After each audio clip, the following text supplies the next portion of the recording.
জান আয়েশা রাদিয়াল্লাহু তাআলা আনহা পুতুল নিয়ে খেলা করতেন। নারীদের ছোট্ট মেয়েদের জন্য এটা জায়েজ রাখা হয়েছে এই কারণে, কারণ কিছুদিন পরেই তারা মা হতে চলেছে, ঠিক কিনা? কেমন করে বাচ্চা কাচ্চা লালন পালন করবে, কেমন করে আমাদের আগামী প্রজন্মকে তারা গড়ে তুলবে, ওইটার একটা প্রশিক্ষণ খেলার মাধ্যমেই ছোটবেলায় যেন তাদের হয়ে যায়। এজন্য ছোট্ট মেয়েদের জন্য পুতুল দিয়ে খেলাকে শরিয়ত জায়েজ রেখেছে। চিল্লায় পড়েন সুবহানাল্লাহ। কত সুন্দর আমাদের ইসলাম, check and balance, check and balance. কিন্তু ছবি টাঙিয়ে রাখা যাবে না, কুকুরের শোপিস, কুমিরের শোপিস শোকেসে সাজিয়ে রাখা যাবে, শান্তি আসবে না ঘরে, জাহান্নামের টুকরা হয়ে যাবে ঘর। ঘরের ভেতরে গিটার রাখা যাবে না, গিটার চেনেন? হারমোনিয়াম রাখা যাবে না, ঢোল তবলা, বাজারে ঢোল বাজারে বাঁশি আছে না নাই? ঢোল রাখতে পারবেন না। বংশী বাজায় কে রে সখী, বংশী বাজায় কে, বংশী রাখা যাবে না। বংশী মানে বাঁশি। এই বাঁশি, ঢোল, তবলা, হারমোনিয়াম, গিটার এগুলো যদি ঘরে থাকে রহমতের ফেরেশতা ঢুকে না। আল্লাহ হাবিব সাল্লাল্লাহু আলাইহি ওয়াসাল্লাম বলেছেন বুইসতু লিউকাসসিরাল মাযামির, ঢোল, বাদ্য, হারমোনিয়াম, তবলা এগুলোকে ভেঙে মাটির সাথে চুরিয়ে দেওয়ার জন্য আমি বিশ্বনবী আগমন করেছি। চিল্লায় বলেন ঠিক কিনা? এজন্য আল্লাহর হাবিব বললেন ইন্নাল মালাইকাতা লা তাদখুলু বাইতান ফীহি তামাসিল ওয়া সূরাহ। মুসনাদে আহমদ ইবনে হাম্বলের হাদিস। আল্লাহর রহমতের ফেরেশতারা ওই সমস্ত ঘরে কশিন কালেও প্রবেশ করে না যেই ঘরে ছবি টাঙানো আছে আর আছে মূর্তি। কথা বুঝতে পেরেছেন? তাহলে এগুলো রাখা যাবে না। হিন্দি সিরিয়াল দেখা যাবে না, ঠিক কি না? এমনও ফ্যামিলি আছে বাবা ছেলে একসাথে বসে হিন্দি সিরিয়াল দেখে, ইন্ডিয়ান নায়িকাদের কোমর দুলানো ডান্স দেখে, আছে না নাই? সিরিয়ালের জন্য পাগল এদেশের মেয়েরা। আলহামদুলিল্লাহ এদের মধ্যেও এখন পরিবর্তন হইতেছে, এরা এখন ওয়াজ দেখা শুরু করতেছে, ঠিক কিনা? তার মানে এই তাফসির মাহফিলগুলোর সফলতা আছে না নাই? আছে, আল্লাহর মেহেরবানি। অনেক বোনরা বলে হুজুর আগে সিরিয়াল দেখতাম এখন ওয়াজ দেখি। আলহামদুলিল্লাহ করবেন না? হিন্দি সিরিয়াল দেখবেন না, অশ্লীল নাটক দেখবেন না। টেলিভিশনে হিন্দি সিরিয়াল, হিন্দি সিনেমা, অশ্লীল নাটক দেখলে রহমতের ফেরেশতারা ওই ঘরে প্রবেশ করে। তাহলে কি দেখবেন? টিভিতে কি দেখবেন বলেন? হ্যাঁ, খিতা দেখতে হয়, ওয়াজ দেখতে হয়নি। আচ্ছা, টিভিতে আপনারা ইসলামিক প্রোগ্রামগুলো দেখবেন। রমাদানে অনেক ইসলামিক প্রোগ্রাম করে টেলিভিশন চ্যানেলগুলো, এগুলো দেখবেন। সৌদি আরবের সরাসরি লাইভ প্রোগ্রাম এগুলো দেখবেন। জিওগ্রাফিক্যাল চ্যানেল আছে দেখবেন। অ্যানিমেলস কিংডম দেখবেন। আফ্রিকার জঙ্গলে কত ধরনের প্রাণী পাওয়া যায়, সাগরের অতল গহ্বরে কি ধরনের মাছ আল্লাহ সৃষ্টি করে রেখেছে, সি ওয়ার্ল্ড আমরা জানিই না। সাগরের অতল গহ্বরের রাজ্য কেমন, অ্যানিমেলস কিংডম আর জিওগ্রাফিক্যাল চ্যানেল এগুলো দেখবেন।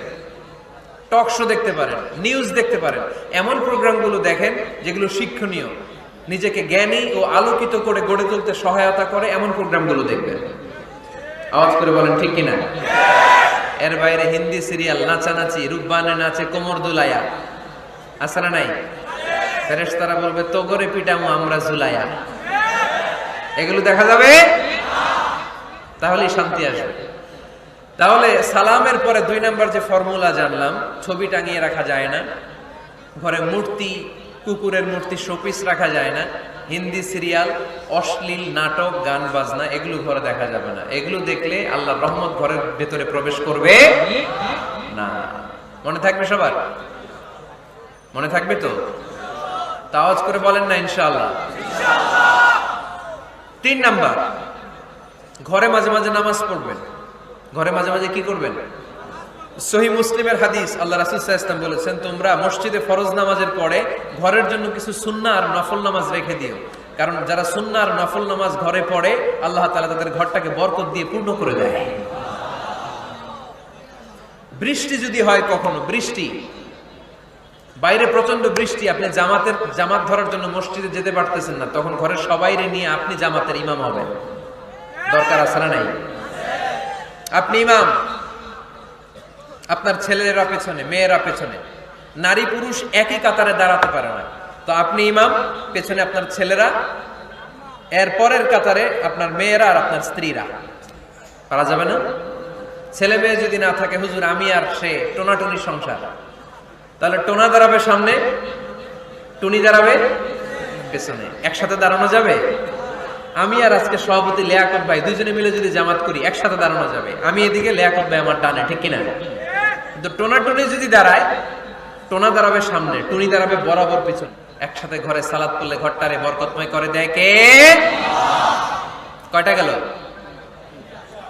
কয়টা? ভালো লাগতেছে না? না নাকি আবার স্লোগান লাগবে? স্লোগান লাগলে আমারে বলবেন, স্লোগান দেওয়াই দিব। আওয়াজ করে বলতে হবে, কয়টা গেল? 3টা।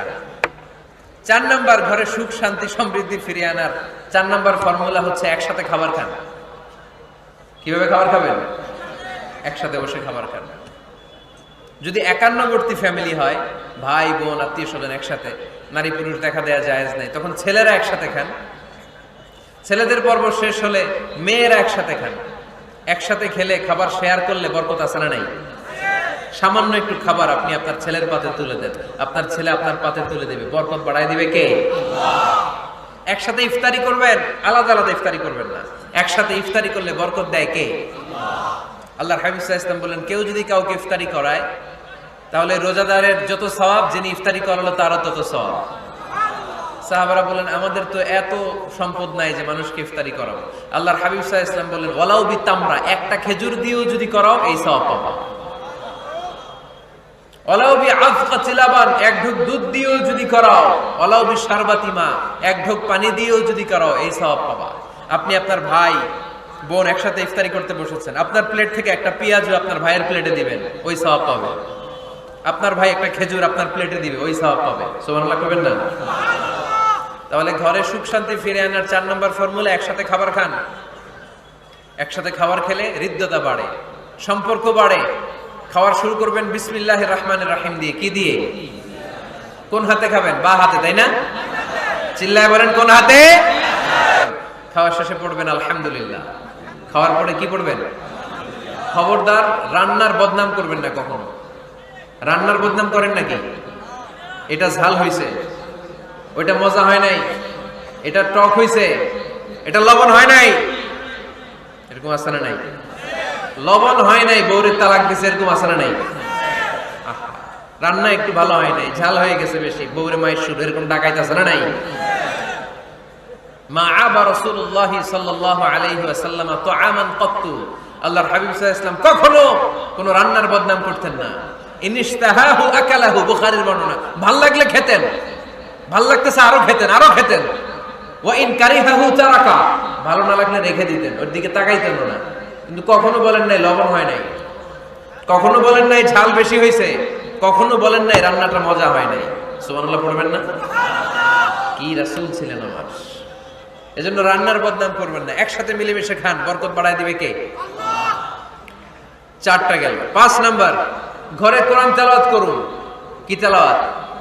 কোরআন তেলাওয়াত নাই, ঘরে তেলাওয়াত নাই, ফজরের পরে তেলাওয়াত নাই, সব ঘুম আর ঘুম, আছে না নাই? তো রহমত বরকত ঢুকবে কেমনে? ঘরে কোরআন তেলাওয়াত করুন।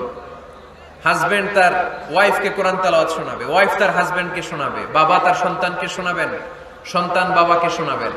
প্রতি মাসের জন্য একটা সূরাকে নির্ধারণ করুন যে আমরা সবাই মিলে এই মাসে এই সূরাটা মুখস্থ করব। পারা যাবে? আওয়াজ করে বলেন তো, সূরাতুদ দোহা এটা কি খুব বড় সূরা? কথা কয় না। সূরাতুদ দোহা কি বড় সূরা না ছোট সূরা? তো এক মাসে কি এই সূরাটা মুখস্থ করা যাবে না? কথা বলে। ওয়াত-তিনি ওয়াজ-যাইতুন ওয়া তুরি সিনিন, এটা কি বড় সূরা? এক মাসে পারা যাবে না? প্রতি মাসের জন্য একটা করে সূরা নির্ধারণ করুন। তাহলে 12 মাসে কয়টা সূরা?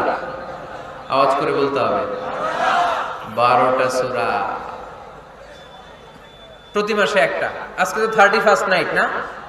কয়টা বাজে? হ্যাঁ, আরো সময় বাকি। 12টা বাজতে বাজতে আরো দেরি অনেক। এখানে পটকা টটকা ফুজায় নাকি? বোমা টোমা কিছু নাই না? মাশাআল্লাহ, সোজানগরের লোক তো খুব আল্লাহওয়ালা দেখি। আল্লাহ কবুল করুক। এই যে নতুন বছরের জন্য প্ল্যান নেন, ঘরটারে কি করে সুখী সমৃদ্ধ বানাবেন। প্রতি মাসের জন্য কয়টা সূরা? 12 মাসে তাহলে কয় সূরা? 12 সূরা। প্রতি সপ্তাহে আপডেট নেবেন, খোঁজ খবর নেবেন, কয় আয়াত হইলো তোমার। স্ত্রীর খোঁজ খবর নেবেন, সন্তানের খোঁজ খবর নিবেন, কয় আয়াত হলো। মাস শেষে সবাই সবার কাছ থেকে শুনবেন, ঘরের বরকত বাড়ায় দিবে কে? আপনার ছেলে মেয়েরা যখন কোরআন পড়ে আওয়াজ করে পড়তে বলেন, যাতে ভুল হলে শুধরে দিতে পারেন। এবং প্রতি মাসে যেই সূরাটা মুখস্থ করবেন ওই সূরাটা তাদাব্বুরে কোরআন করতে হবে, অর্থ জানতে হবে। মাতৃভাষায় কোরআনের অর্থ জানার দরকার আছে না নাই? তাহলে ঘরে কোরআন তেলাওয়াত করবেন। আল্লাহ রাসূল সাল্লাল্লাহু আলাইহি ওয়াসাল্লাম আম্মা জান আয়েশা রাদিয়াল্লাহু তাআলা আনহার কোলের মধ্যে মাথা রেখে কোরআন তেলাওয়াত করতেন। সুবহানাল্লাহ নাই? বিয়ে করছেন কারা কারা দেখি হাত তোলেন। বিবাহিতদেরকে সুজানগরে কি বলেন আপনার আঞ্চলিক ভাষায়? বিবাহিত বিয়াতি, আর অবিবাহিত আবিয়াতি। বিয়াতিরা হাত তোলেন, বিয়াতিরা। আবিয়াতি বেশি আজকে, বিয়াতি কম। হাত নামান। স্ত্রীর কোলে মাথা রেখে কোরআন তেলাওয়াত করবেন, পারবেন না? কষ্ট হবে? স্ত্রীর কোলে মাথা রেখে কোরআন তেলাওয়াত করবেন, এটা সুন্নাহ। আল্লাহ রাসূল সাল্লাল্লাহু আলাইহি সাল্লাম আম্মা জান আয়েশা রাদিয়াল্লাহু তাআলা আনহার কোলে মাথা রেখে কোরআন তেলাওয়াত করতেন।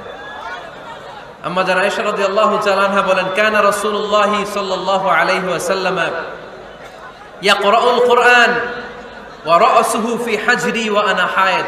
আমার মাসিক চলা অবস্থায়, মেনস্ট্রুয়েশনাল পিরিয়ড চলা অবস্থায় আমার কোলে মাথা রেখে বিশ্বনবী কোরআন তেলাওয়াত করেছেন, আর আমি শুনেছি। চিল্লায় পড়েন সুবহানাল্লাহ। ঘরে শান্তি নাই, কারণ কোরআন তেলাওয়াত নাই। তো কোরআনের তেলাওয়াতও নাই, শান্তিও নাই। আল্লাহর হাবিব সাল্লাল্লাহু আলাইহি ওয়াসাল্লাম বলেছেন, সহিহ মুসলিমের হাদিস, লা তাজআলু বুয়ুতাকুম মাকাবিরা, তোমরা তোমাদের ঘরটারে গোরস্থান বানিয়ে রেখো না। ফা ইন্না শাইতানা ইয়ানফিরু মিনাল বাইতিল্লাযী তুকরাউ ফীহি সূরাতুল বাকারা, কারণ শয়তান ওই ঘর থেকে দৌড়ে পালায় যেই ঘরে সূরাতুল বাকারা তেলাওয়াত করা হয়। সুবহানাল্লাহ পড়েন। এজন্য ঘর উদ্বোধনের সময় কোন সূরা পড়তে হয়? সূরা বাকারা। চিল্লায় পড়েন কোন সূরা? আওয়াজ করে পড়েন কোন সূরা? নতুন ঘর করছেন, নতুন দোকান করছেন, নতুন ফ্ল্যাট কিনেছেন, কোন সূরা পড়বেন? সূরাতুল বাকারা। শয়তান ওই ঘরে থাকে না। সহিহ মুসলিমের আরেকটা হাদিসে আল্লাহ রাসূল সাল্লাল্লাহু আলাইহি ওয়াসাল্লাম বলেছেন, ইকরাউ সূরাতাল বাকারা, তোমরা সূরা বাকারা তেলাওয়াত করো। ফা ইন্না আখযাহা বারাকা, যে সূরা বাকারা পড়ে আল্লাহ তাআলা ওই ঘরটায় বরকত দেয়। ওয়া তারকাহা হাসারা, আর যে সূরা বাকারা পড়ে না সে খালি আফসোস করে। ওয়ালা ইস্তাতিউহাল বাতালা, কোন জিন, কোন পেতনি, কোন ব্ল্যাক ম্যাজিক, কোন জাদু টুনা বান ওই ঘরের কোন সদস্যকে কোনো ক্ষতি করতে পারে না। আবার সূরা বাকারায় একটা আয়াত আছে, কোরআনের সর্বশ্রেষ্ঠ আয়াত। বলেন তো আয়াতটার নাম কি? আওয়াজ করে বলেন কোন আয়াত? আল্লাহর হাবিব সাল্লাল্লাহু আলাইহি ওয়াসাল্লাম বললেন, মান ক্বারা আয়াতাল কুরসি দুবুরা কুল্লি সালাতিন মাকতুবা, প্রত্যেক ফরজ সালাতের পরে যে ব্যক্তি আয়াতুল কুরসি পড়বে তার জান্নাতে যাওয়ার ব্যাপারে আর কোনো বাধা থাকবে না। একটা মাত্র বাধা ছাড়া, সেটা হচ্ছে মরণ। লোকটা মরে না তাই জান্নাতে যায় না, মরলেই জান্নাতি। আওয়াজ করে পড়েন আল্লাহু আকবার।